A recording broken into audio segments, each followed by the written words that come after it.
All right, we'll see if this thing works. If I can watch the fight on Netflix while also talking Clippers. It's Clippers Talk After Dark. Appreciate you guys that were watching the official post-game show. Now we have to root for Mike Tyson, right? I don't understand. I'm too old to understand the Logan Paul, Jake Paul appeal and how anyone could become that popular on YouTube because obviously I'm not. But it is a little bit of a phenomenon. I don't know if it's for good reasons. It seems like they are embracing being the villains and people love to hate them and they want to see them lose. And they would love to see Mike Tyson be the guy to beat them. I do not understand what happened here on the edit when it comes to titling videos right now. I'm going to fix this though right here. Clippers Talk After Dark with Iron Mike. Please win this fight. Restore faith in humanity. Everyone just wants to see. I don't know. This is Jake Paul who's fighting him, not Logan Paul. Did my Netflix just freeze too now? I'm putting the tweet up also at the same time here. So bear with me.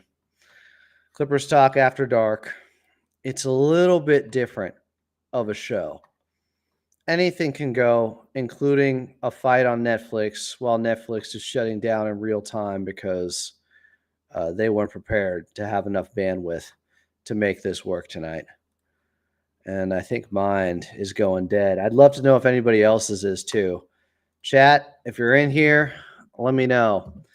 Are you guys in the struggle? I'm just using off the Netflix app on my LG TV, but I want to watch live, not play from beginning. Has this been happening all night? Do you guys know what's going on with Netflix lag and shutdowns? Are we going to have to find out from somebody at the fight on Twitter? Is Shaq going to tweet out who won? We're not actually going to be able to watch it. How many live events have they done here on Netflix? I think the Tom Brady roast was live. But yeah, my Netflix is currently hung up and just, I don't think this is the red light of death, but it's just stuck with the little circle going around and saying it's at 76%. The struggle is real, as it is for the Clippers. They lose again tonight and again to the Houston Rockets, 125-104. It was funny. Katie Newton, our producer in Burbank, post-game, was playing audio. We thought we had new audio from Law Murray of The Athletic speaking with Coach Lou. And it was actually the post-game presser from Wednesday night. And it really didn't make a difference. It was the same disappointment, I think, because I do want to hear what Coach Lou said tonight, and I'll get to that, but I don't know if I'd have the bandwidth to play it right now before the fight's over, at least, and may it be over quick with whatever Paul brother is out there on his backside. I saw this from my friend Robert Flom on X. Big Shot Bob Flom pointed out some really smart stuff. And I'm not trying to dunk on anybody that feels like or felt like the Clippers were going to be championship contenders this season or thought that they really had a chance to be well over 500 without Kawhi Leonard. I'm not trying to. But I am saying some of the things I expected to happen are happening right now. They're coming back to earth on defense because their offense is killing them. Their offense is hurting their defense. Clearly. Robert Flom put out a tweet at Rich Homie Flom that says several things are happening for the Clippers right now, and none of them are good. Number one, defense is falling off through fatigue or a lack of attention to detail or both. Agree. Number two, Norman Powell is no longer hitting every shot he takes. Yeah. The 50-50-90 splits are dissolving, disappearing quickly. Number three, Amir is not making all of his threes. Number 4, Zoo doesn't look like an all-star.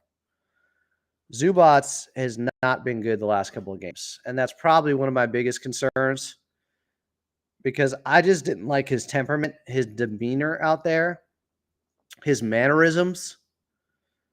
I'm concerned for Ivica Zubac. Now, he can turn it around quickly. He's had down games. He's bounced back. But for the most part, man, Tyson looks older than I thought. Is he 59?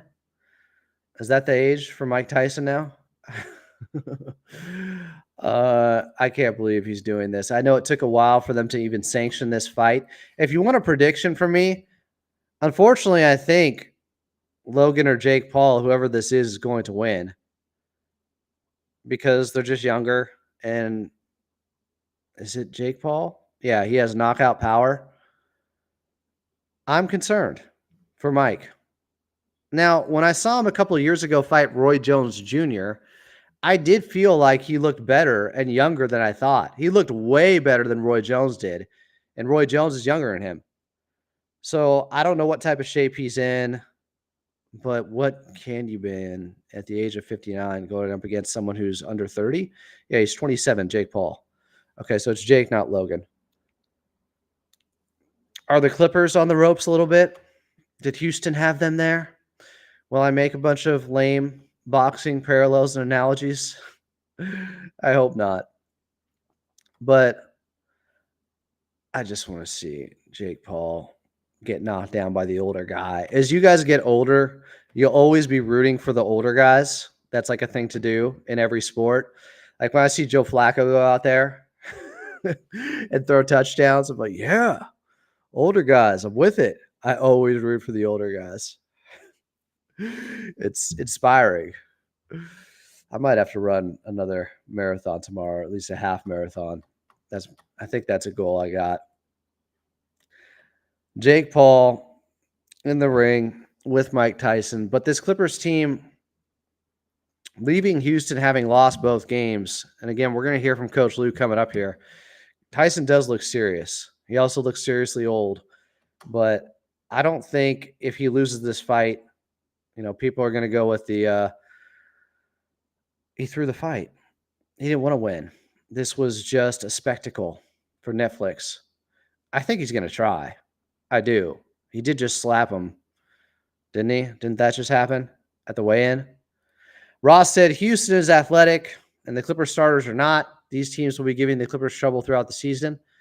Turns out they give every team trouble. Teams that are athletic and young typically create problems out there. They're athletic, young, and talented, I should say. They have guys who have been in the league with just enough seasoning at this point that they're starting to come into their own. And they have a lot of them on this team. They had to send Cam Whitmore down to the G League because they just don't have a spot for him right now. They want to keep him playing and keep his rhythm and timing there, and he's not going to be playing for them right now because they're that deep. Frank White said Zubac got shut down by Jabari Smith. I don't think he got shut down. I think a lot of it, I think he shut himself down. I think the team, and you could see Jake Paul put on a lot of weight for this, or he had to, compared to how he's looked in the past to get to, 230? I think Ivica Zubac, I think he's hurt himself. These last two games have been disappointing. And some of it is guys not getting him the basketball, not getting to his spots. But he's been noticeably outwardly frustrated, right? You look at his demeanor out there on the court. I'm concerned about that part of the game, the mental part of the game for Ivica Zubac. Really. I called it on air that they were going to go to him right out of the third quarter, and they did, and he got a bucket. A bank shot, I think, with the left hand off the backboard. But outside of a couple of moments like that, he only got up 7 shots. He got up 8 on Wednesday. How is that happening? Man, Mike can still move. What surgeries does he have? I don't know if he's going to win this fight, but he's moving at a different speed than I expected from somebody at his age. Give the Rockets credit. The Rockets in general were faster the entire way. Jake Paul just threw the slowest right hand I've ever seen. Quick with the left hand. Mike is throwing some absolute bombs. Jake is on his heels right now. Mike Tyson is the aggressor. Like if you didn't know any better, he'd look like the younger guy with his movement right now. Can he keep it up? This is what I saw against Roy Jones Jr. in that fight a couple of years ago, though. I was impressed. So maybe is he training year round? He's never letting himself get too out of shape. But at that age, like, where's his chin at? It could just take one shot from Jake Paul. I want to see Ivica Zubac play with more fire. That's what I want to see. I want to see Ivica Zubac play in a more demonstrative fashion where he is demanding the basketball. I'm telling you, getting him going doesn't guarantee a win for the Clippers, but if they don't get him going, if he doesn't get more involved, it's close to guaranteeing a loss for this team. That's how I feel about it right now with Ivica Zubac. You look at all the games they have lost, he's in single digits, almost all of them. Outside of, I think, the second game against OKC. Like, there's obviously a formula and a blueprint there. And a cautionary tale. If you don't get Ivica Zubac going,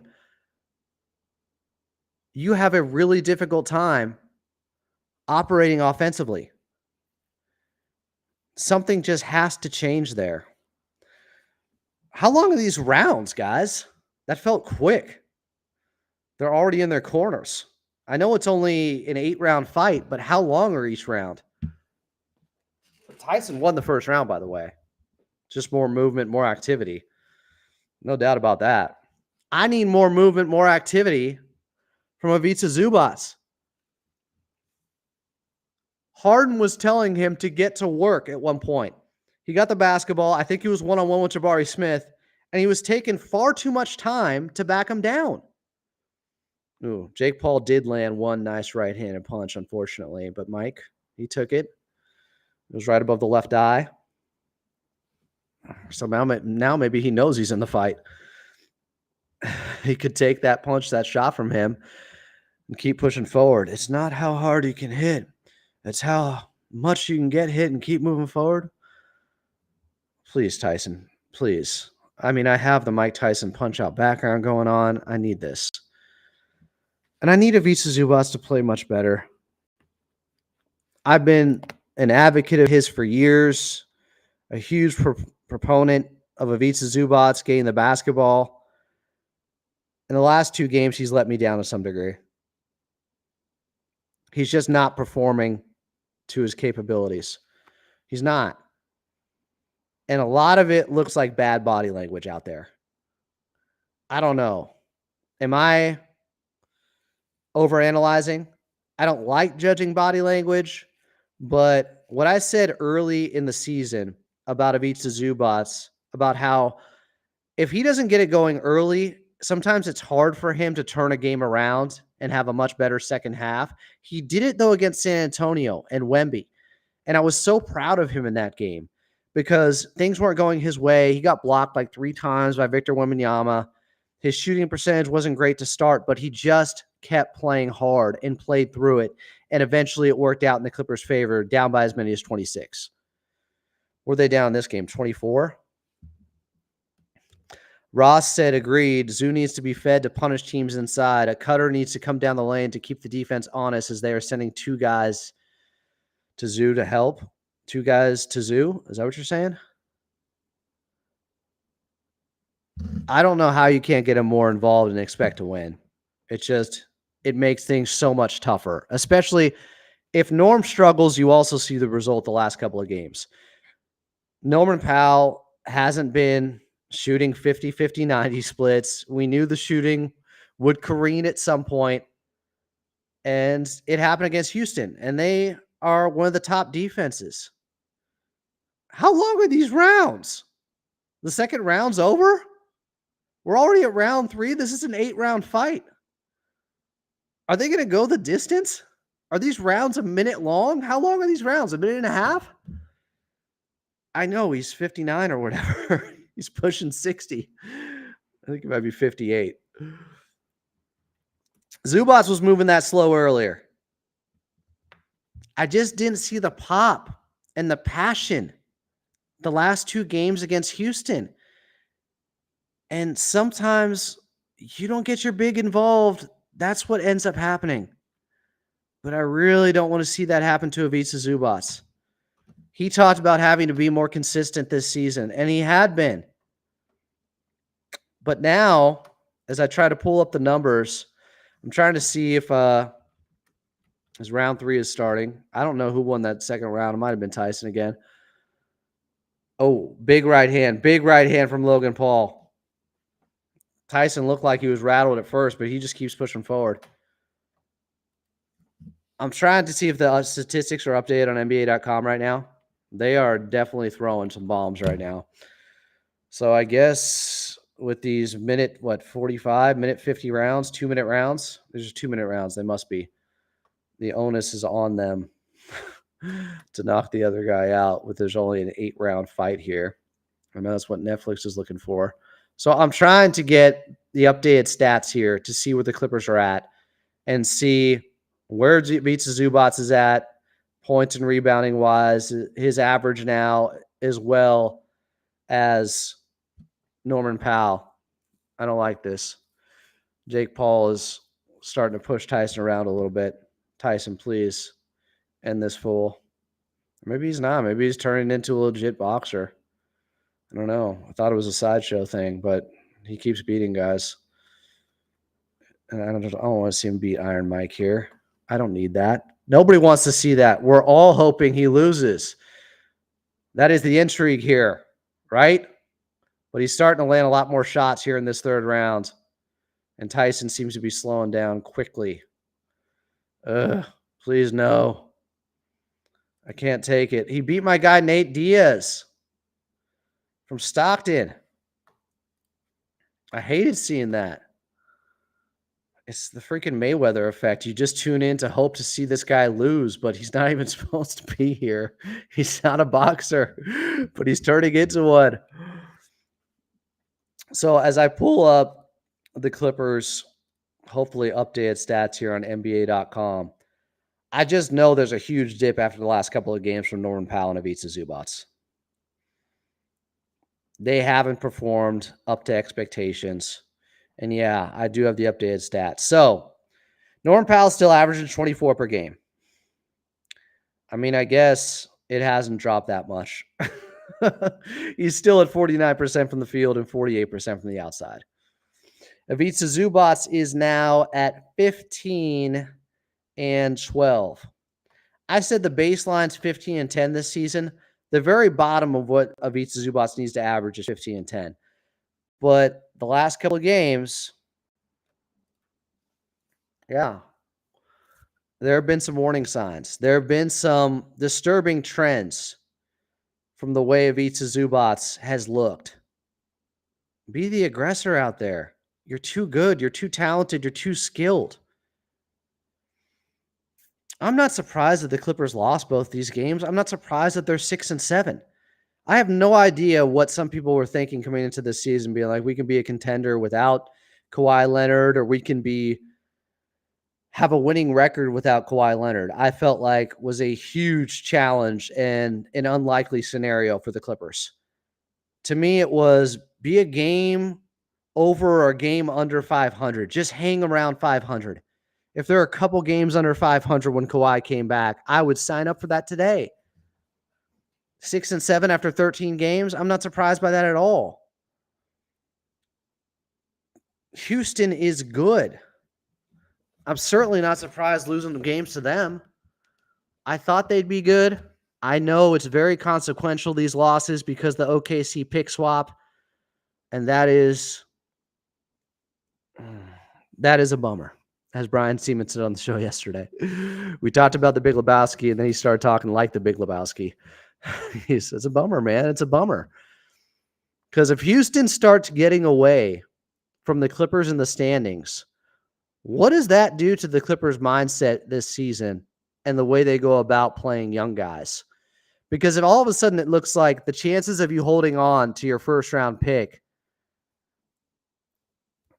are very low, are looking bleak, and OKC is likely taking your first round pick in the pick swap, then do you say to hell with just trying to, go all out to win every game and play veterans? And instead you go with, let's develop some of the young guys. Try to win, but develop the young guys. Get Jordan Miller more minutes. I honestly think Jordan Miller could help them win while he's developing. I have thought that since the preseason. I have thought that since maybe the summer league. I truly believe that. I agree with Frank White here, who earlier today, when we did that show about James Harden, and I have your updated James Harden second quarter stats, as I think Tyson lost the last 2 rounds, so I would say it's 2-2 with 4 rounds to go. James Harden is now 8 for 46 from the field in second quarters. 8 for 46 because he went 1 for 2 in the second quarter in this game. Now, he shot 50% overall. He was 7 of 14. It looked like he was also trying to hunt and was maybe pressing a little bit to get that last three-pointer, which would have passed Ray Allen for second most three-pointers made in NBA history. Maybe that was on his mind, but I thought he was okay, but the defense wasn't great. The passing wasn't there. It was just his shooting, so I can't even say it was an okay game from James Harden. It was a poor game where he happened to have a decent-looking box score scoring-wise, but 2 assists to 5 turnovers, in some ways that's a pretty miserable night. 7 of 14, honestly, who cares? Now, congratulations to James Harden for tying Ray Allen for the second most threes ever made. Who are they behind? Steph Curry. But he's going to pass him on Sunday at Intuit Dome. I worry about the old guys and James Harden being 35. And I said it after they were 2-1. God, I'm worried about Tyson now, guys. It looks like he's on the ropes. Jake Paul is pressing forward and Tyson is moving backwards. I really, really worry.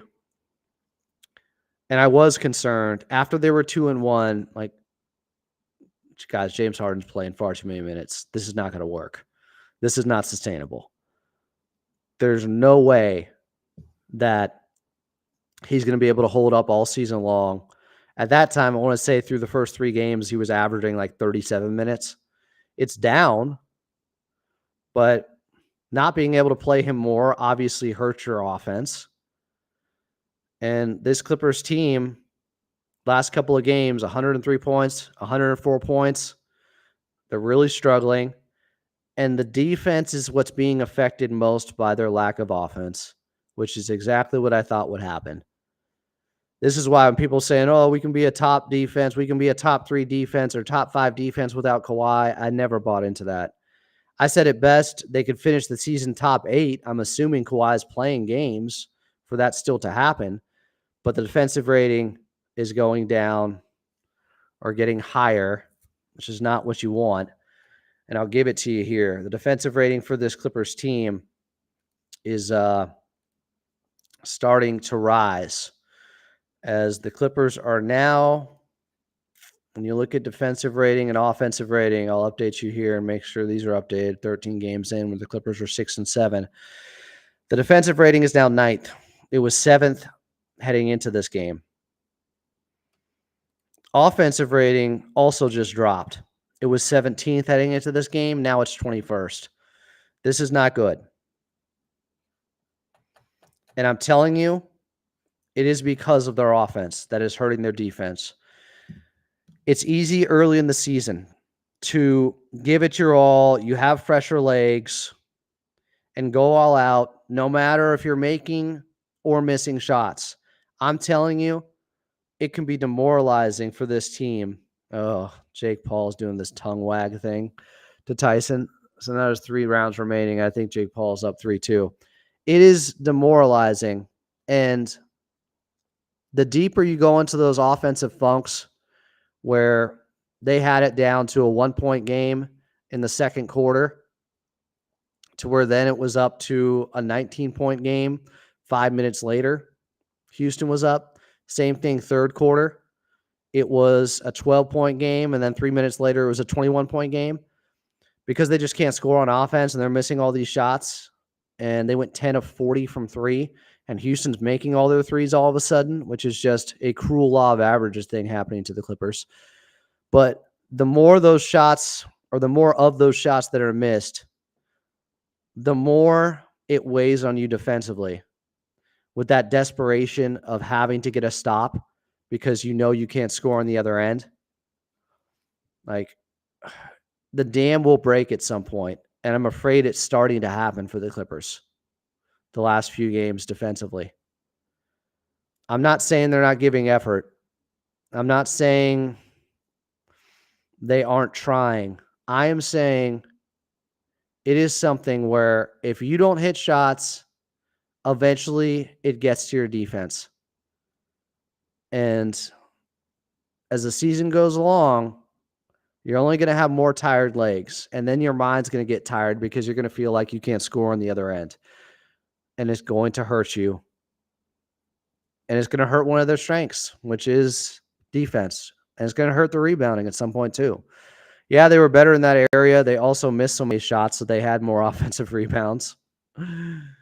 I am concerned and have been about that happening, and it's starting to happen. The slippage on defense is starting to happen. It's noticeable now. Tyson has slowed down so much from the first 2 rounds. Also noticeable. Now 2 rounds to go, and Jake Paul is going to win a decision if it keeps going this way. Look at what Golden State is doing. Kerr is mixing vets with young players and winning. Of course, they have Steph. They have their best player. Also, Buddy Hield has been tremendous for them. And their young guys were also playing last year. Were already battle-tested in many ways. They've been playing and integrating some of these young guys. You know, they got Gary Payton back, Gary Payton II. Like, I'm not surprised by it. And it's a great strategy. I don't know if the Clippers can do it, though. I wouldn't mind them trying it. But they just have less seasoned young guys. They do. Like, they're not the same. They're not comparable. The Clippers young guys and the Golden State Warriors young guys. They're not. I'm sorry. They'll see them on Monday, by the way, on the second night of a back-to-back. I think Golden State will be 2 days rested or something. Round 7. Come on, Tyson. Tyson's going to have to knock him out. He's not going to win the decision at this point, I don't think. Dig deep. I don't think it's a pride thing. I think it's the guys aren't as tested. Should Jordan Miller be playing more? Should I play you what I said before the season started after the final preseason game? I think you guys might need to hear this again, because I have been the biggest proponent of Jordan Miller imaginable. Well, Tyson is throwing a little bit more now. I'm going to play this for you guys. This was on Clips and Dip. This was before the first regular season game of the season. Here you go. If you can't figure out how to integrate young guys now who are not that young and are turning 25 in January, when is it going to happen? Like, I think there needs to be some urgency about this. I've been saying all preseason consistently, it looks too easy for him. Throw more challenges his way. He just bodied Keegan Murray, who's one of the better young players in the NBA. That Sacramento team was playing everybody but De'Aaron Fox. Like, Sabonis played 30 minutes. I mean, yeah. He's doing it now against real NBA competition. What else do you need to see? I know it's difficult. There's other guys on the roster you have to account for. It's a numbers game, but I think there needs to be some urgency with making sure Jordan Miller is getting consistent time from game one. I am asking for it. I'm not waiting for somebody, injuries happen throughout the season. KPJ could get suspended. Kawhi is not going to be there right now. I'm saying if this roster's fully loaded, he still should be getting. This is like serious, though. It's not even about this year and how much he can help them score more, which I think he can. Yeah. Great. It's their best young prospect since Shea, and he's about to turn 25. You have to play him now. There is no more time to wait. There has to be urgency about this. And you're saying you're saying you want him to play day one. You want the consolidation trade. You want the consolidation trade between now and Wednesday. Or put him in front of somebody. Make a tough decision there. Oh. Jordan Miller is the guy who has proven much more than Kobe Brown, whose play has been somewhat up and down. Jordan Miller has been trending upwards the entire time. Dominates G League, dominates Summer League. Very good in the preseason. No dip threes. Got one of those last night. I don't even know if he needs threes to be effective with how good he is getting downhill. And getting fouls. He's learned from Norm. I don't know. I woke up today and I felt like I needed to bang the table and be like, Jordan Miller must play. What are we doing? It's just, come on. There's an excuse for not playing young guys before this year. There is a legitimate excuse for that. And granted, they still gave Kobe Brown that 10-game run last season, and that was awesome to see. But we haven't been able to develop young guys and find out what they can do.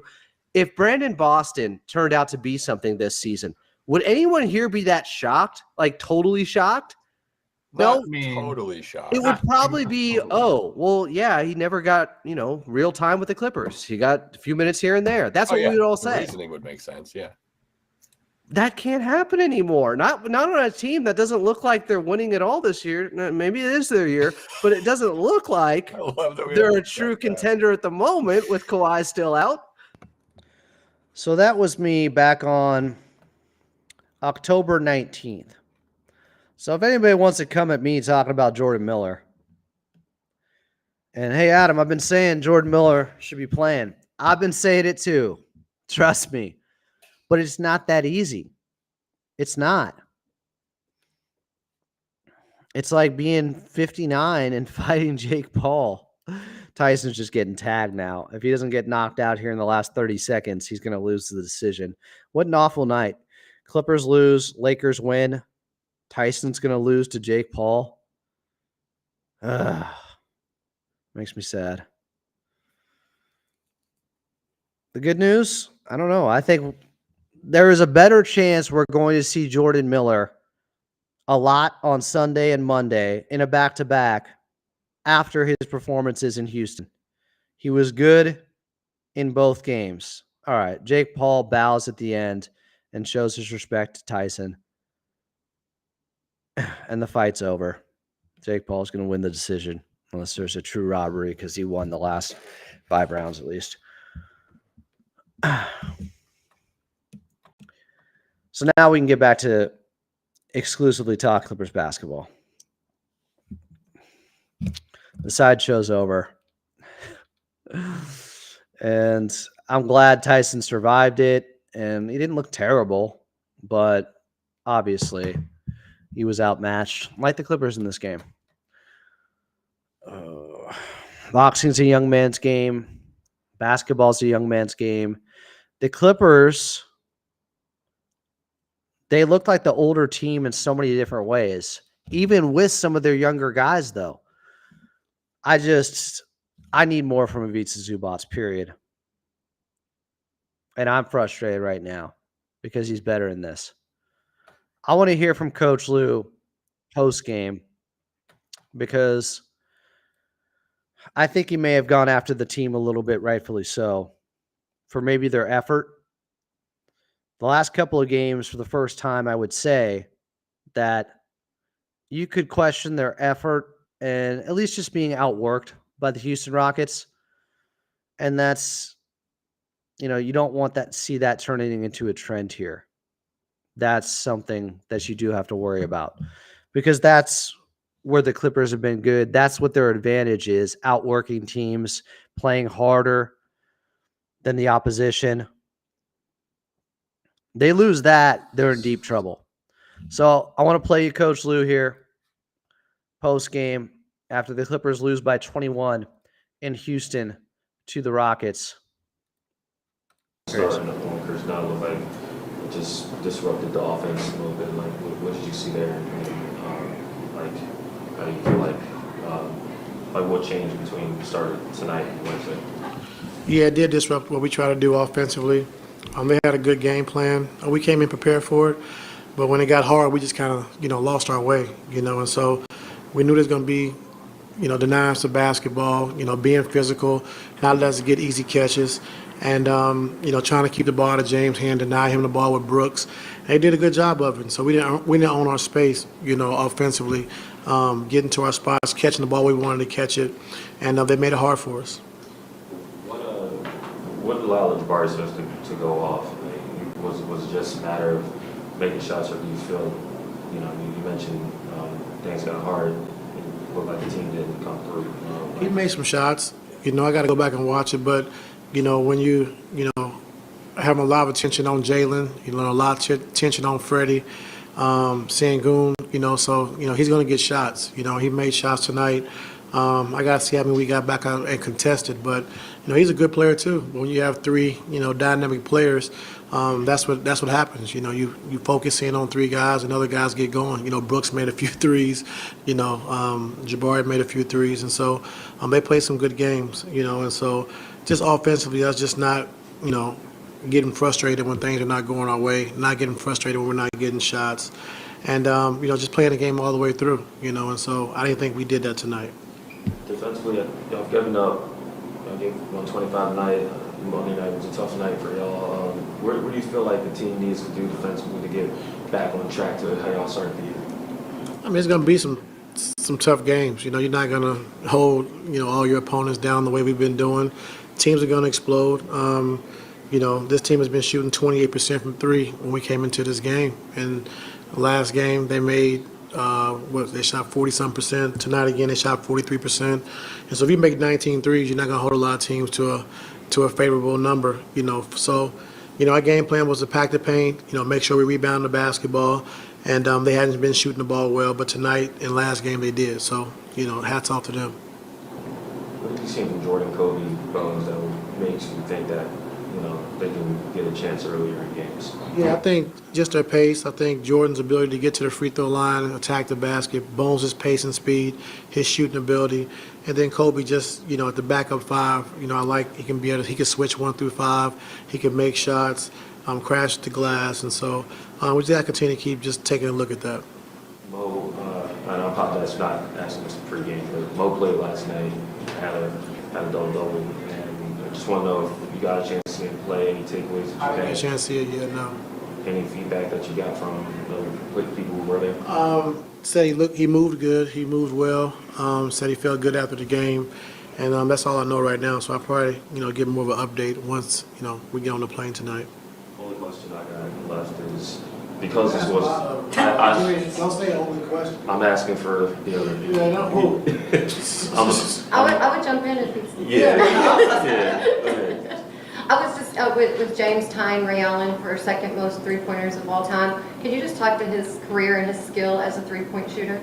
Yeah, I mean, talked about before the game, just his ability. A lot of his are coming off pick and rolls, shooting a 3-8 in the pocket, or coming off, ISO step back threes. And so they've kind of gotten all their threes a different way, in different styles.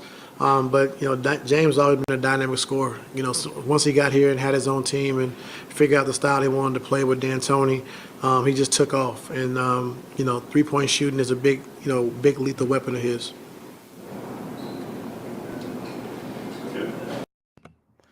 There was Coach Lue post game. Things we can get into here.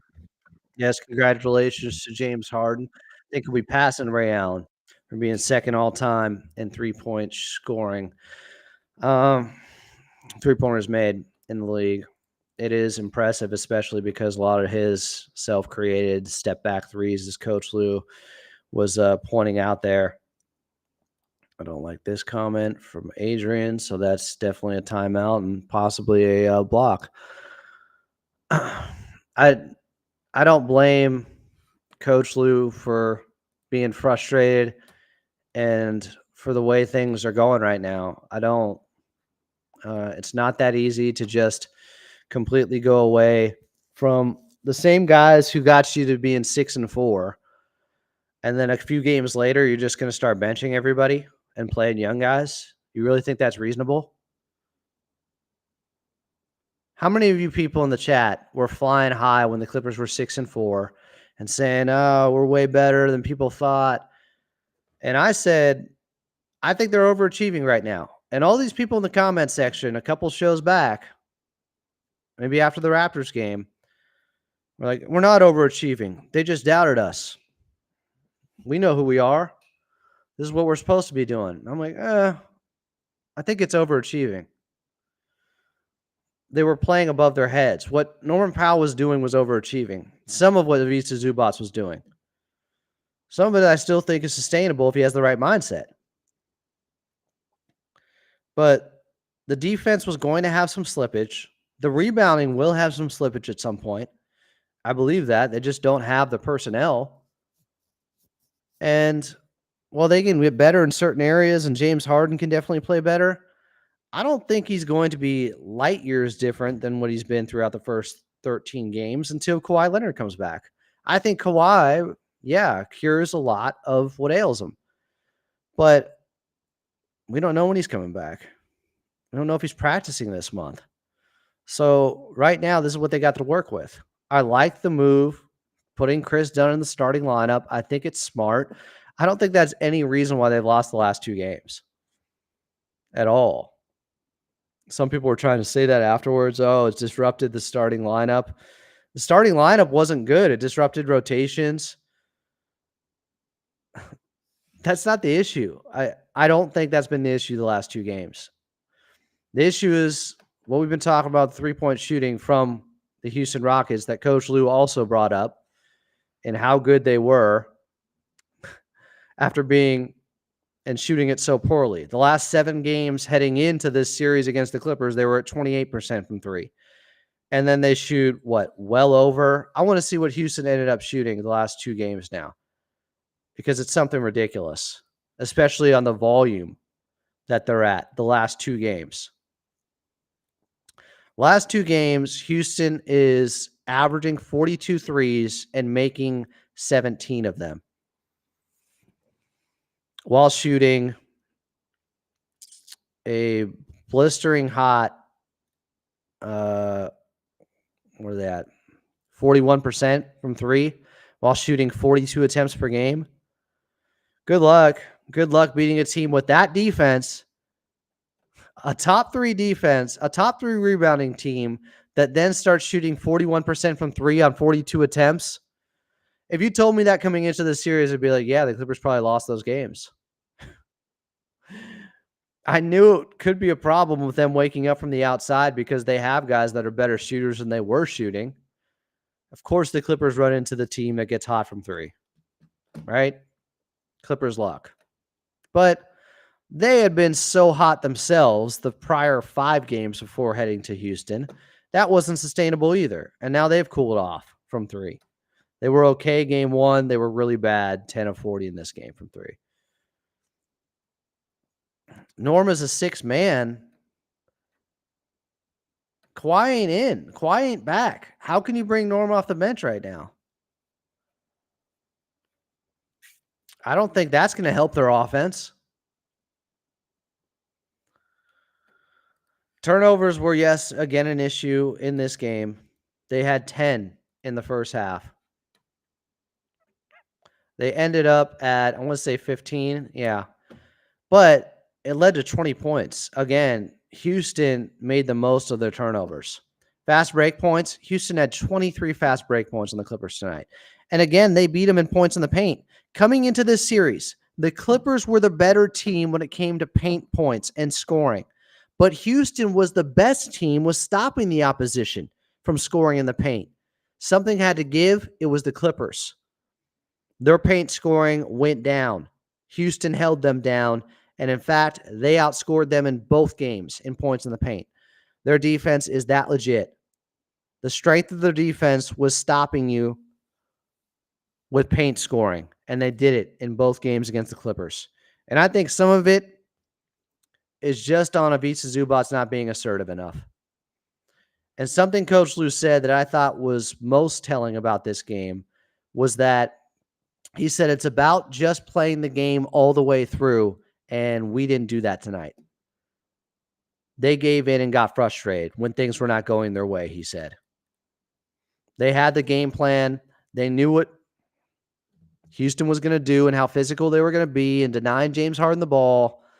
The Clippers didn't own their space enough.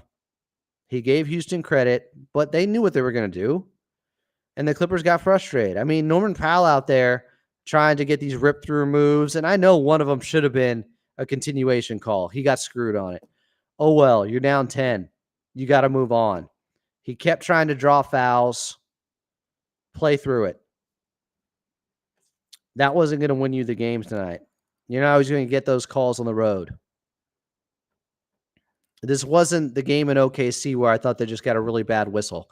I thought they were trying to force the issue, and the intent wasn't even to go and score. It was to try and draw fouls on Houston on some of the foul baiting stuff. Him and James. But Norm, it really stood out tonight. I didn't like it. Norm's better than that. But again, hot shooting Houston team, that's the first thing you should look at. That's the biggest deciding factor in these two games. Houston got hot from three. They weren't. They were really bad, and then they got hot against the Clippers. It's not just because of really bad defense or anything like that. It's just shooting variance. It's randomness. It is. Coach Lou said hats off to them. Now, regarding the young guys, he liked the pace and getting to the free throw line with Jordan Miller. He liked the pace and speed from Bones. He liked Kobe being able to switch 1 through 5. He gave them credit. And then he was asked about Mo Bamba and if he saw the game in the G League. And he hadn't seen the game, but he knew, or he was told at least, that Mo Bamba had a double-double. And apparently the coaching staff there said he was moving well and he felt good after the game. That's encouraging. I'm guessing we're going to see Mo Bamba Sunday or Monday. My guess. I don't want to hear this just trade Harden stuff. Joe Martin gets put in timeout. None of that is productive. None of that makes any sense. Timothy said, how are the Clippers not prepared for the same scheme they saw with Şengün guarding Dunn? They basically played. They were prepared. You know what has to happen in that? Timothy, he has to hit open threes like he had been this season. He didn't tonight. What are you going to do? The way to break that scheme is for him to hit open shots. What do you think they're supposed to do? He has been hitting his open shots. He didn't tonight. They gave it to him, and he started 0 of 5 on wide open threes. What do you think they're supposed to do? They knew what the scheme was going to be. The way to bust that scheme is to hit open shots, and he couldn't.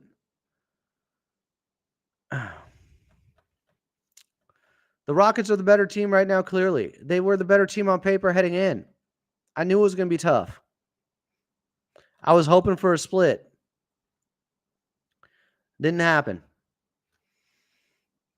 The Rockets may be having a moment right now where they're really feeling good about themselves. Like they can be a top 6 seed in the West. It's no longer about just getting to the play-in. And they had their chances last year to make the play-in. They faded late in the year, and the Golden State Warriors took that final spot. This year, I thought they were definitely a play-in team. Now they're talking about, can they be a 5 or a 6 in the West? I'm sure. Nico hasn't been shooting it well. What are you watching? And Dunn's the better passer. The whole point is to have Chris Dunn take Harden off the ball more, which he is. He is a playmaking guard. He's a combo guard. He can run an offense. I don't think he's elite at it, but he can do it. Take out Dunn and play Nico. Nico played 4 minutes. Did you see how many open threes he missed on Wednesday? I don't think Timothy's watching games. I don't know what's going on there. So, J-Dog said, if the Jazz have a fluky shooting night, I'm going to start to go with the idea that it might be our defense the reason for that. I wouldn't. Like, when you hear coaches go, what can you do against some of this three-point shooting? There's not a lot you can scheme for when teams get that hot. The Jazz are better than their record so far. I said it on Clips and Dip yesterday. They shouldn't be this bad, and that concerns me. They've gotten off to hot starts the last 2 seasons, and this season they're off to a slow start. I worry about Utah having an outburst offensively against the Clippers. For instance, they just beat Dallas the other night. Dallas got caught in Utah last night, I think it was. 115-113. The Jazz won that game. Hey, the Mavericks are 5-7. You talk about the Clippers, the Mavericks' expectations with the guys that they've had available and the talent, and they're 5-7. So I'm not surprised the Clippers are 6-7, guys. I'm just not. I don't know what some of people were expecting coming into the season. Like, there were going to be rough nights like this. I told you early on, I'm concerned about overtaxing Harden. I'm concerned that they're going to have to do so much defensively. Eventually, that's going to break their defensive will and want to on that end will be affected eventually by them missing shots on the offensive end. Starting to happen. But the Jazz have Lauri Markkanen, John Collins, Colin Sexton, Jordan Clarkson coming off the bench, Zhang Gang, Johnny Juzang. Yeah, I'm not taking – the Clippers are not in a position where they can take anyone lightly. I don't know if you knew this, but they lost to Portland, and they almost lost to Toronto.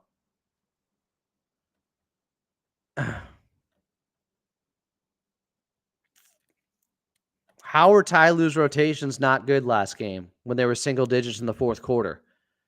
The guys who got him to single digits are the rotations that he put in. If you got timed out, you probably deserved it. I time myself out when I deserve it. If you don't like it, there's plenty of other shows to go to. Sorry, I'm not in that mood on a Friday night after the Clippers lost, Jake Paul won, and the Lakers won. I don't like it. I apologize, Timothy, if you felt some type of way about it, but I'm presenting logical, rational reasons to back up my points, and that's how it's going to be here. JDog777 said, not saying it will be permanent for the whole season or anything. We will shake out of it, but just a thought I've had the past couple of games with the three-point shooting. Here's the thing. The three-point shooting was going against them the first 6 games of the season. Teams were shooting near 40%. Then the next 5 games, the three-point shooting went with them. Teams were shooting like 30% against the Clippers. And now the last 2 games, it's going against them again. So if you look overall, opponent three-point shooting on the season, it's probably right where it should be. Teams are probably shooting 35, 36% from 3 against the Clippers.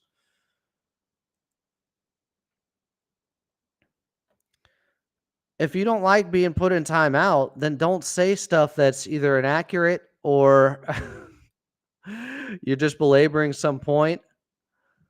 The strength of schedule is a great point. Deca fantastic. It's brutal. By some measurements, they've had the toughest strength of schedule to start off the season. Another good point from Ross. The Jazz have bigs. Maybe Mobamba plays in that game. Man, Jabari Smith did have a heat check 3. This was not the defense. Did he hit 3 straight at one point? Jabari Smith Jr.? J-Dog says we're fine. We shouldn't be overreacting. That's the Clip way. Every fan base overreacts. I get it. You want to win every game. Realistically, you're not. People freaked out after they started 2-1 and beat the Warriors and the Nuggets. And I said, guys, I'm concerned. The first thing I said on Clips and Dip was, I'm concerned after they were 2-1. Is that what Jabari Smith Jr. ended up shooting from 3? 5 for 5, but didn't he hit 3 straight at one point?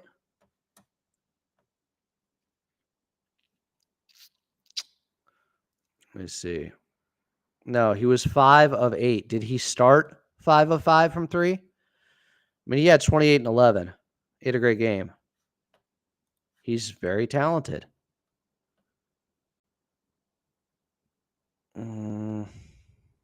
No, Houston's 9 and 4. Oh, you corrected it. Okay, my bad, Timothy. Like, I don't remember what your central point was, and sometimes I get confused with who's saying what in here, and so I'm not trying to, throw you in or lump you in with somebody else. I'm trying to go back and see what you were talking about. You said take out Dunn and play Nico. It's like, well, Nico just had a really bad game on Wednesday, Timothy. So what sense does that make? And how's he going to help James Harden with bringing the ball up all the time like Chris Dunn was? That's why I said, are you watching games? Because Nico just had his worst game of the season on Wednesday and followed it up only playing 4 minutes in this one. The solution was not taking out Chris Dunn. Chris Dunn was like maybe the best player out there. So yes, are you watching games? I'm sorry, my guy, but I have no idea what you're talking about with that one. I'm not timing you out or anything like that. Deca Fantastic said, let's say what is the real reason we looked flat. Houston flew. Houston's good. If Houston ends up winning 45 plus games this season and then end up being a top 6 seed in the West, people are freaking out about losing to that team. There's no shame in that. I'm telling you, they are turning heads right now. It's happening.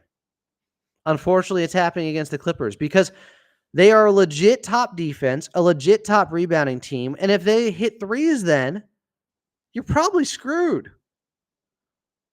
Because the other two things aren't changing on a night-to-night basis. Shots falling are.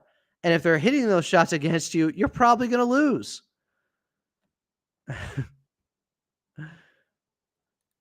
Here's why, Timothy. Here's why. Because he's been hitting three-pointers. Why would he take out Chris Dunn when he came into the game, I think, shooting 42% from 3 and probably better than that on wide-open threes? What logical sense does it make to take out Chris Dunn when he has been hitting threes all season? He had an off night tonight. Giving him wide-open threes has not been working for teams. Tonight it did. Should Coach Lou have been able to guess, you know what, tonight's the night that I think Chris Dunn is actually going to miss the wide open threes, even though he's shooting 42% from 3 and probably much higher than that on wide open threes. You know what? I'm just going to guess he's going to miss them all tonight. It makes no logical sense. So I don't want to hear anything else about it, damn it. You're killing me, Timothy. You're not being him-ithy tonight. Yeah, I've been saying Ime Udoka is a really good coach, too. Everything is pointing in the right direction right now for Houston to have a breakout year. They could have made the play-in last year. They faded at the very end.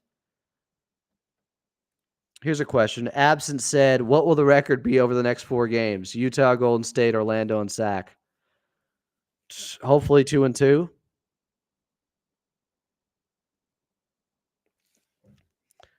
So you think 1 for 4 is some big sample size? Oh, he took 4 threes. Ooh. You're talking nonsense, man. You're not helping your argument at all. The sample size is he was shooting 42% from 3 heading into this game, which is much bigger than your 1 for 4 sample size. And he's better than that on wide open threes. You don't give up on guys because of one game when they've been shooting it that well all season. And not to mention his point of attack defense, his ability to bring the ball up. There's no logical reason to take out Chris Dunn in this game. He was one of their best players despite him missing those threes. I'm sorry. Watch. Give me a second.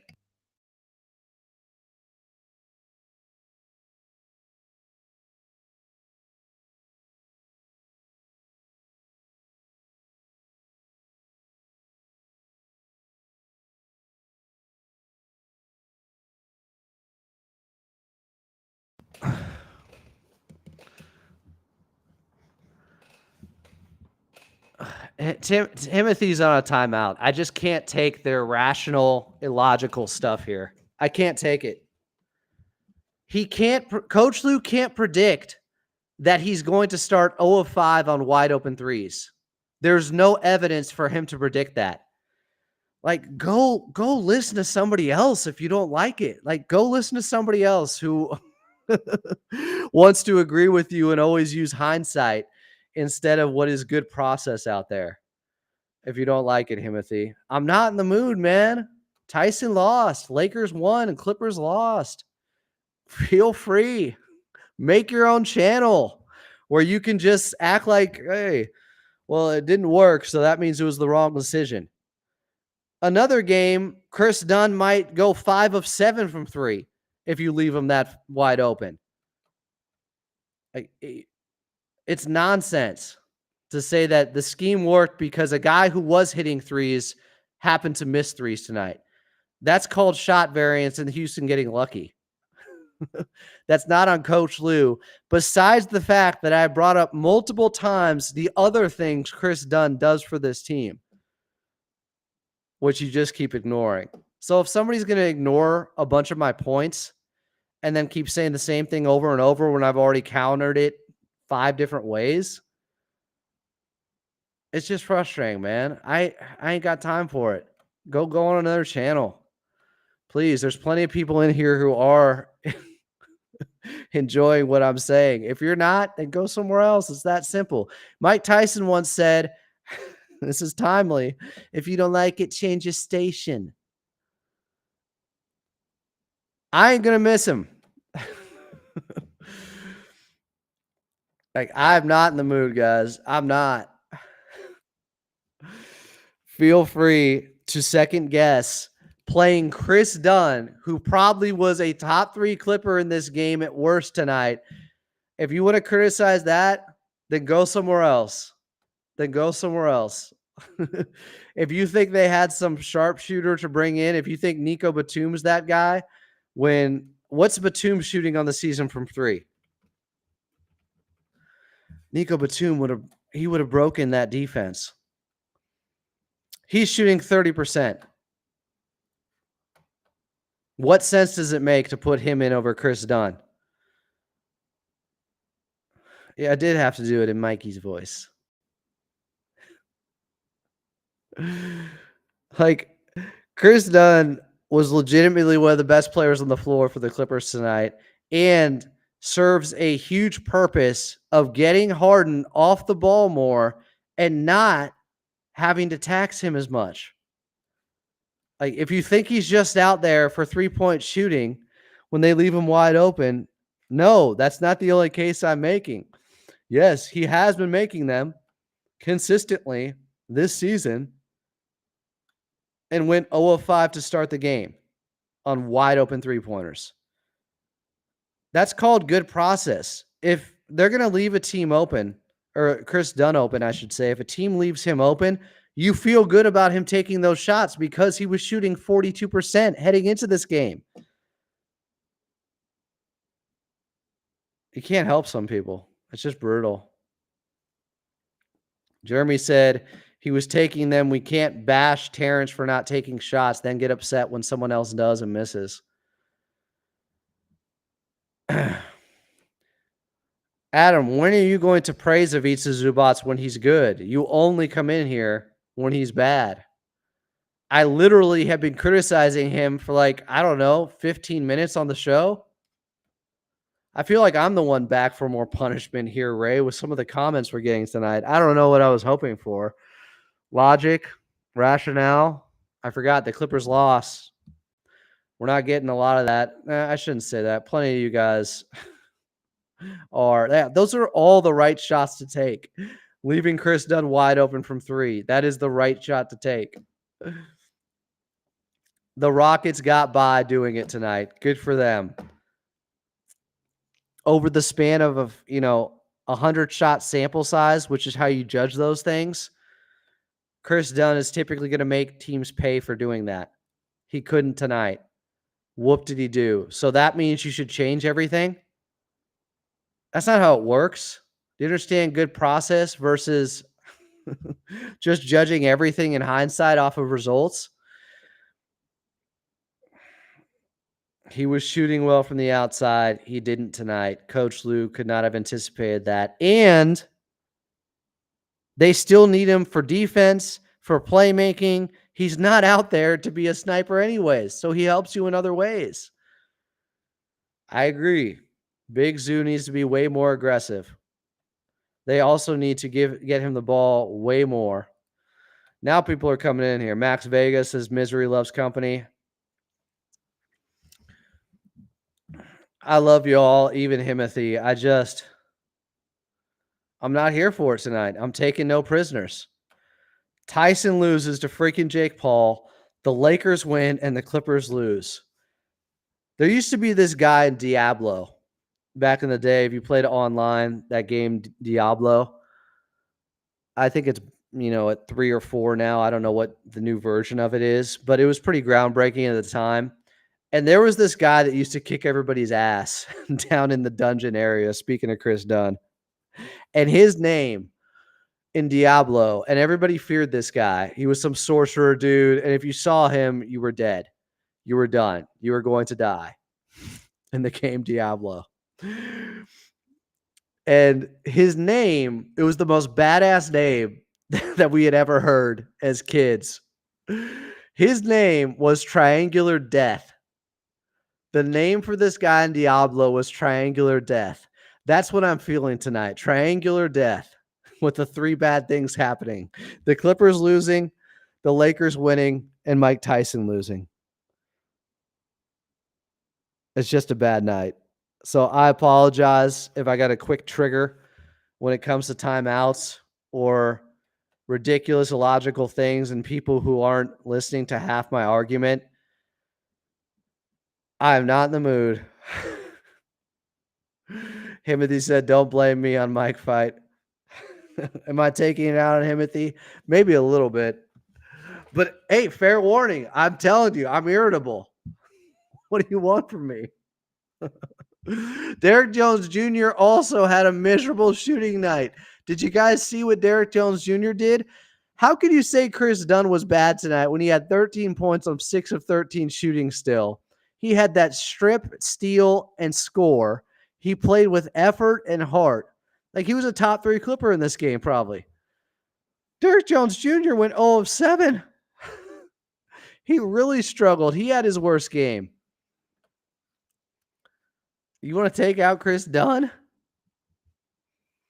Yeah, I'm going to trade some of the people in the chat here in a second here, Adam, including you, if you keep asking me this. I'm sorry. That was a joke. Trades, every game they lose, it turns into trade talk. We suck. Fire Coach Lue. This player is awful. It's just the overreaction from one game to the next is just amazing to me. But I'm getting used to this. The chat, the lives, and it is a absolute net positive. I love doing it. You guys know I do because I could just leave. And I laugh to keep from crying sometimes, but if you're wondering, I am a little bit frustrated tonight. I am, for reasons given. I feel like I got beat up in Diablo by, damn it, Triangular Death. Got me. He got me. In fact, I feel like I need a Diablo background now. for theming this out. Original, God, the game is now it looks like so real. I can't take it. I need an in-game screenshot of the original Diablo game because I just need a little bit of nostalgia here. Might make me feel a little bit better. Why is it so hard? Why are they making it so difficult on me right now? Diablo. Yeah, I guess the village setting brings me back a little bit. I can work with this. Did any of you guys play Diablo? Thank you, Ray. A coffee cup with the words tired. Did any of you guys play Diablo online growing up? I would like to know that. Don't leave me alone. Don't make me feel old. Is there anyone that played this game that I'm about to change my background to? There was a lot of trolling then too. Nothing's changed. There's nothing new under the sun. Oh, and it's reversed with a mirror effect. I don't care.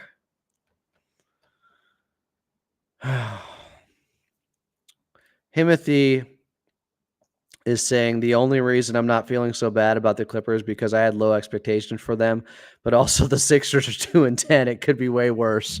Sixers 2-10, Mavericks 5-7. Do we have to go over some of the standings and count our blessings, guys? Diablo 1, Ross, he knows about that life. I had the disc. You guys don't even know about that disc life game.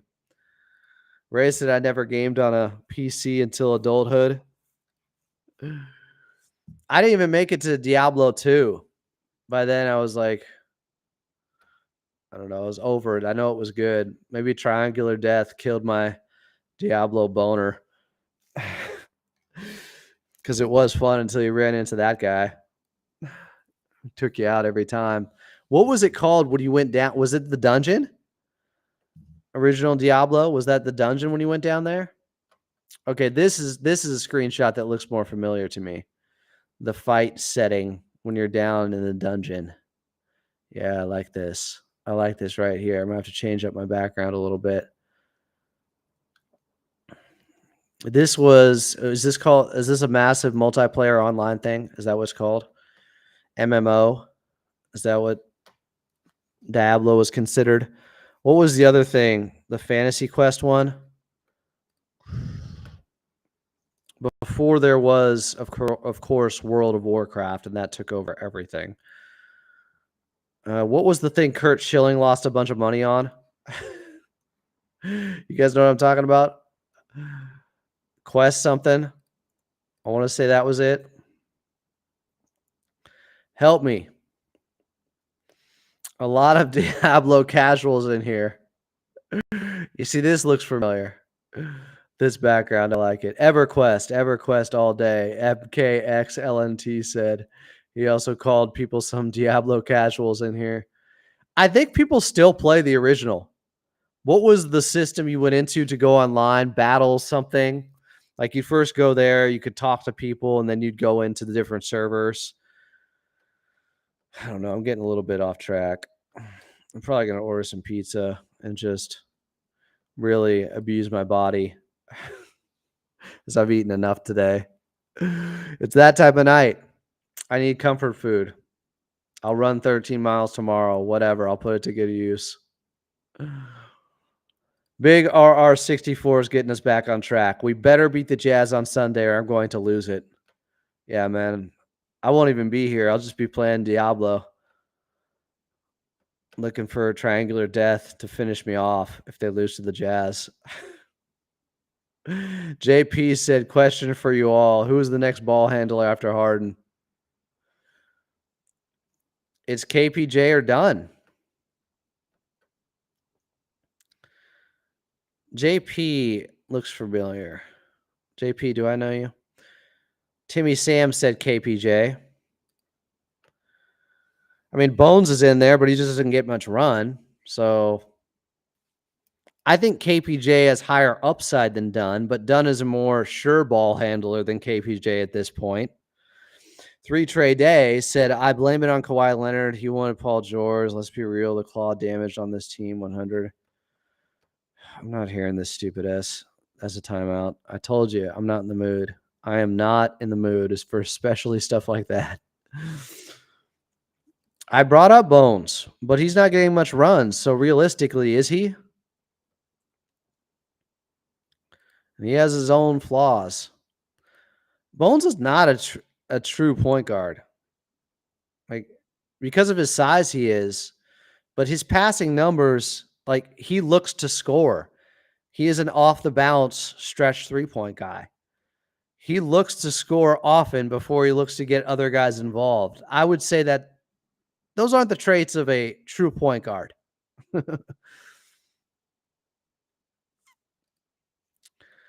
Absent said the slow half-court offense worked with Kawhi, PG, and Harden, but that offense will not work with the current starters. Kawhi and PG are both ISO scorers that can pass. That's not Norm and Derrick Jones Jr. I mean, there's something to that, of course, but they don't have an option.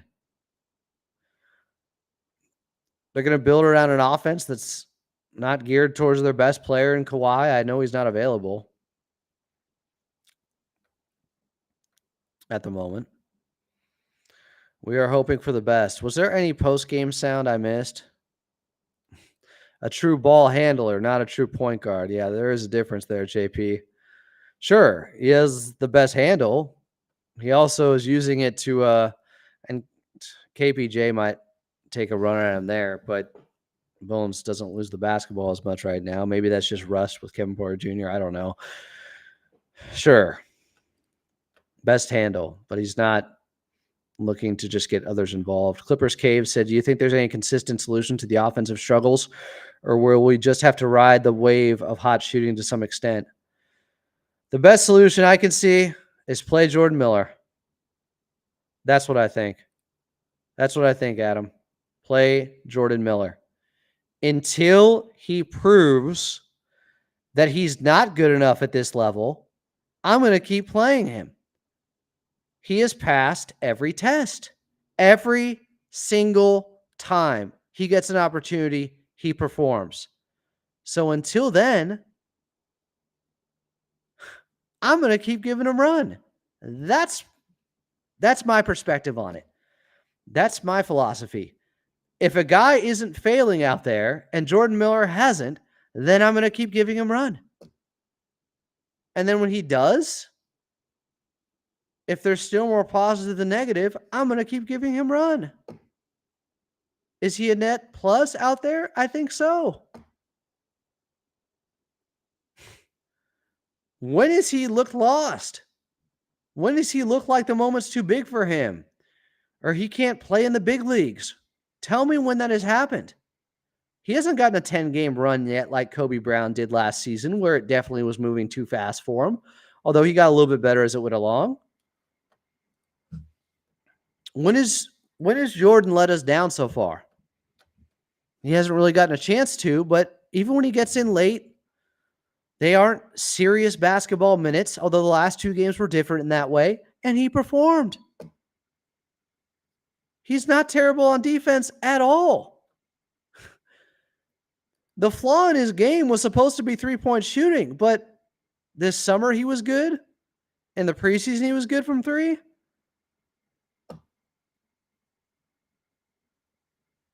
He's clearing hurdles. I said he should play game 1. If you didn't hear my rant from back on October 19th or whatever, before the first regular season game on Clips and Dip, I have been a huge proponent of playing Jordan Miller immediately. Hey, Adam, Richard, you're not getting picks. Who are you getting picks for? Who are these guys that you're trading for picks? And by the way, you still have to take back salary. You've yet to answer that. Jordan Miller, even if he's not hitting threes, if he is getting to the basket at this frequency, at this high of a rate, it doesn't matter. If he keeps getting to the free throw line, it doesn't matter. Threes, I'm not even worried about it. I hope the wait is not much longer for him to get in before the fourth quarter. I thought it was going to happen tonight. It didn't. I thought when they were down by 20, he was going to get in, maybe late second quarter. It didn't happen. Maybe Sunday night's the day. Stop with these. You're going to trade all those guys at once? Who is trading for Kawhi right now? That is a clear-cut timeout. I'm sorry. I'm not in the mood, Adam, for stupid trades and fantasy basketball stuff. I'm sure a lot of other people aren't either. None of this is making anyone smarter or wiser about the game of basketball. I'm looking for realistic solutions for people who are actually interested in learning something. See, these are the good questions. Who would you bench for Jordan Miller? Batum. You could not play Batum for 2 weeks and then bring him back and he'll be just fine. It won't matter. KPJ if you want. There's 2 guys right there. I don't know if Kawhi is untouchable.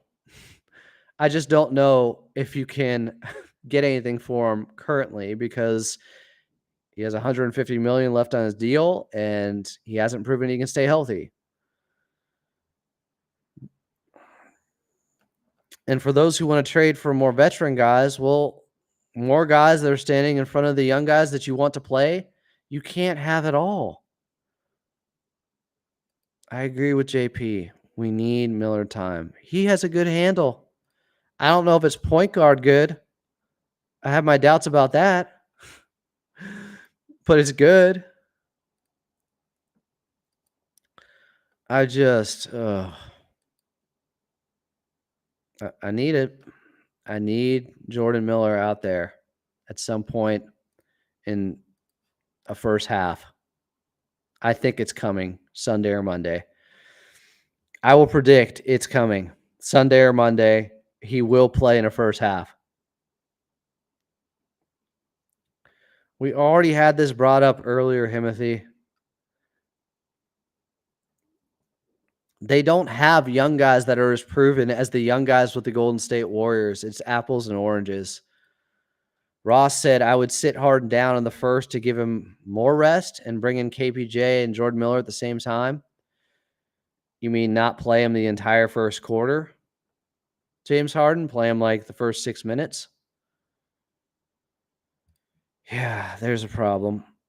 There's a guy taking up a roster spot that is, for all intents and purposes, he's not a Clipper anymore.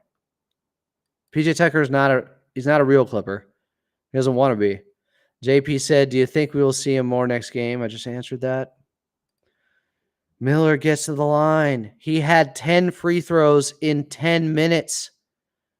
Houston was not trying to drag out that game. They wanted it to end, and they couldn't stop him.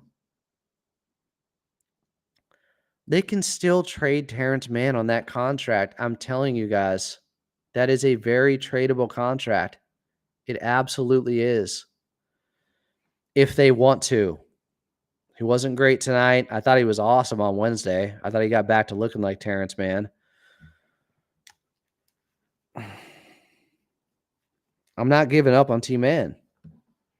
Sure, if the right trade comes along, what's that trade going to be?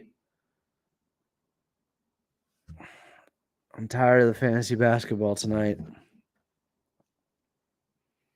I want some actual solutions from you guys, please.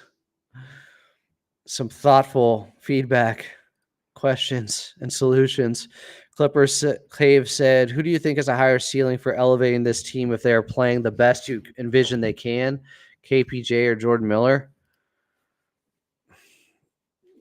Probably Jordan Miller, because I've seen more of KPJ and I kind of have a better idea of what that ceiling could be, if I'm being honest. Is that fair? Jordan Miller is more of an unknown. KPJ, you have an idea of what he can do at his best, how he can play. I am very intrigued with what Jordan Miller can do. and who he could be. Because I don't really know. I just know, or I think, that he can help this team. That's where I'm coming from right now. That's why I want to see him play, get minutes, thrive, and give Clipper Nation some hope. Ozzy said Batum played 4 first-half minutes. Miller minutes going to come from someone else unless he only gets 10-minute cameos. In this game, he did. Batum only played 4 first-half minutes. I also said, no one listens. I also said he could be taking them from KPJ. Big RR64 said, there's 2 guys right there. Our only trade asset is Norman Powell, and what can we really get for him? Maybe late first-round pick. What good is that going to do us? It's not nothing. Ross said no. First 9 minutes, then give him 3 minutes rest in the first, okay? James Harden.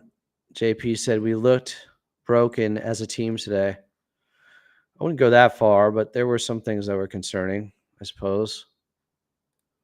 I don't know if I'd go, broken. That's tough. But they didn't look good, and I expected them to perform better after what happened on Wednesday, so I don't know. It's not nothing what you're saying, is what I'm saying, as I get more and more tired here. Sorry, guys. It's late. I feel like I've been on live all day. Not that this is hard work or anything like that. Just, if you're wondering, a little bit on the tired side. That's okay. I've got some food coming because F it. Clippers lost. Lakers won. Mike Tyson lost. Freaking triangular death. Ray said I'm emotionally done with KPJ. I mean, he was one of their better players tonight. He was. He had 15 on efficient shooting, hit 3 threes. Absent said, what should the second unit lineup be when Bamba comes back? That's too big of a question for me right now. Why? Here's my thing, guys. KPJ has been playing better than he was. So why would you bench him now? You guys realize KPJ in this game was 5 of 10 and 3 of 5 from 3 and had 15 points and had a really good defensive play that got Jeff Van Gundy out and clapping. So now he's playing better. He's going to bench him? I don't know. Maybe. I think Coach Lue is unpredictable with these things, and I wouldn't be shocked of any lineup change at any time. Yeah, I think he projects as a good 6-man. I may have had a hot take thinking he could start. That's, down the line, or if Harden's out for a game.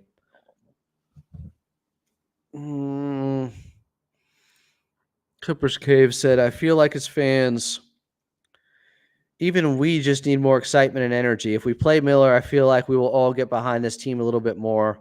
Just feels sloppy and lackluster out there at times. Let me remind you, Clippers Cave, a couple of games ago, they were 6-4, and everybody was behind this team and freaking out. So these wild mood swings are just what happens with fans. I just saw everybody in here freak out when they were 6-4. They're better than anybody thought. National media bow down. 3 trade days said Ty Lue might have to get out the Doc Rivers mentality and play the young ones. He played Kobe Brown last year during a 10-game stretch when they were absolutely competing for a championship. So let's not act like he never does it. How many games would it take? I don't think that many if he has some really bad games. Ray, we'll see you there on Monday. They're taking on Golden State. Ross said by January, everyone will be a KPJ fan. We will see. He could still get suspended, and that makes things a much more clearer of a picture with rotations and who you play. Clippers Cave said, I just think there's too many guys who can provide different things, so it's very hard for Ty Lue to find the right mix right now. You can't just overreact to whatever is happening for a few games. You're right about that. It's one of the best points all night. Clippers Cave. Big RR64 said, look, we'll be 7-7 on Sunday. That's not a bad start considering our schedule. It's not bad at all. 3 trade days said, I'm the biggest Clippers fan all day 100, but we are done until Kawhi Leonard's contract is done. Okay, Doomer. Timeout. Ozzy said, I don't want to give up on Kobe Brown. I don't either. X Mongo Project said, I'm just not a fan of KPJ's offense, but I like his defense. So here's the thing with KPJ. Let me give you an example of something. When I was trying to figure out why James Harden's offensive numbers are so bad in the second quarter and why he is 8 for 46 shooting in the second quarter earlier today, somebody said, well, it's because KPJ is tanking and they're down big and he's hurting them. And James Harden feels like he has to come in and shoot a bunch and fix it. You know what KPJ's second quarter numbers were? He was a plus 29 and shooting over 50%. He wasn't tanking anything in the second quarter. And my point is, sometimes you just don't like a player stylistically, but it clouds your thinking of how good or how bad they are. This guy thought KPJ was just destroying the Clippers in the second quarter, and James Harden's trying to save them. And that's why he's having this bad shooting numbers, because he's just desperately trying to get them back into it. KPJ was a plus 29 in the second quarter heading into this game. So no, it doesn't always line up with your eye test at all. Clippers Cave said, but not going to lie, even when we were winning, I wanted Miller in there. I was interested in seeing him from the beginning. Yeah, preaching to the choir. Ross said, Clippers fan base, bipolar. MKXLNT said, being a long-term Clippers fan is a Zen lesson in expectations. JP said, even if KPJ makes shots, I don't know the rest of it, what he's saying. Old Dirty Dasher said, this is exactly where I expected this team to be. They're actually good. They're 6-7. This is fine. This is where my expectations were. ST said, I like everyone on this team. I want to see them play. JP said, KPJ plays pretty good defense. I'll give him that. His shot selection is awful, though. Scott Tran said, Utah just beat the Mavs. Yeah, I brought that up earlier. Does that say more about how good Utah is or how bad the Mavs are? It says that Utah's not as bad as people think. And I have been thinking this for a while. They shouldn't be this bad with their record. They honestly shouldn't be. So that is a difficult game.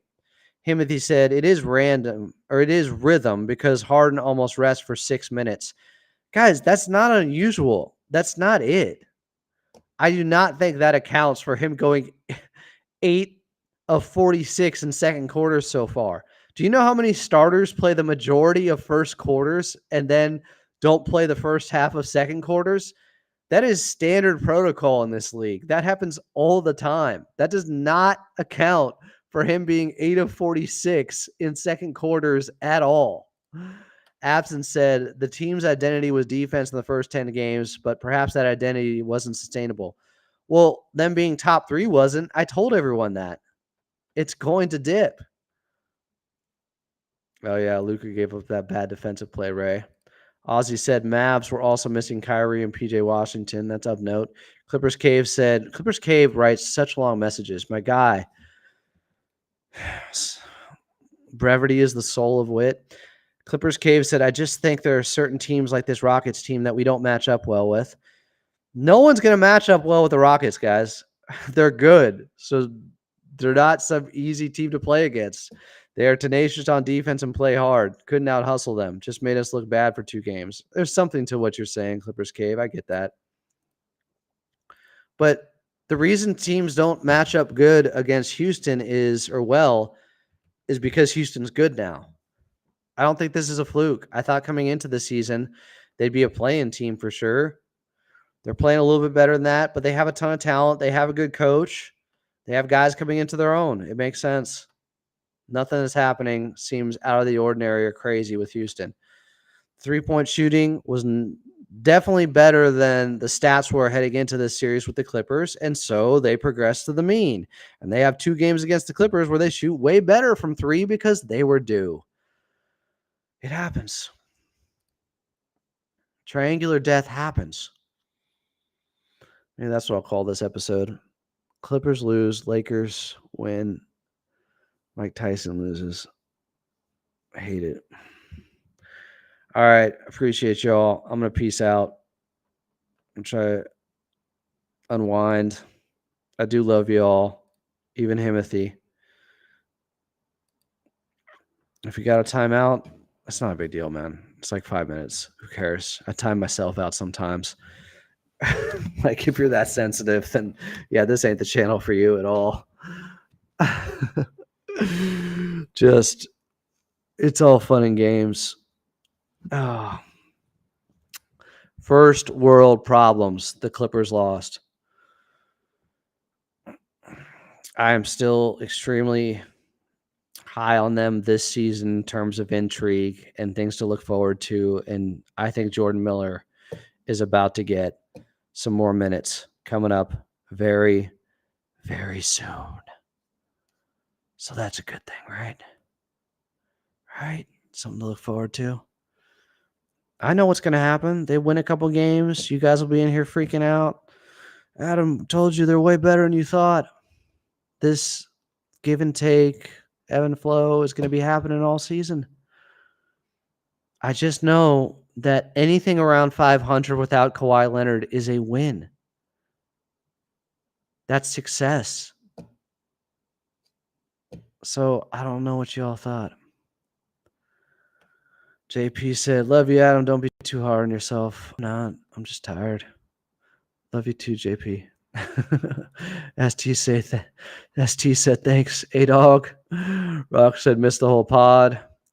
Timothy said, don't worry, Adam. Mike is going to beat up the worst Paul. Oh, he's going to fight Logan next.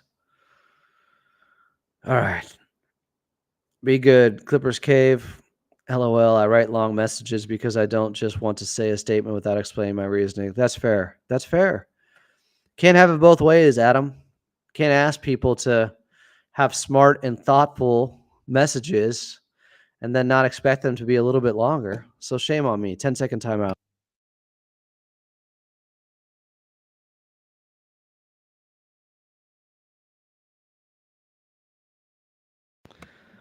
Get out the belt like Michael Shannon in Boardwalk Empire. All right, everyone be good. Have a good Friday night. I appreciate you all. Love you all. Clippers all day. Got another episode coming up tomorrow. You know that. We're 7 days a week. We'll talk to you then.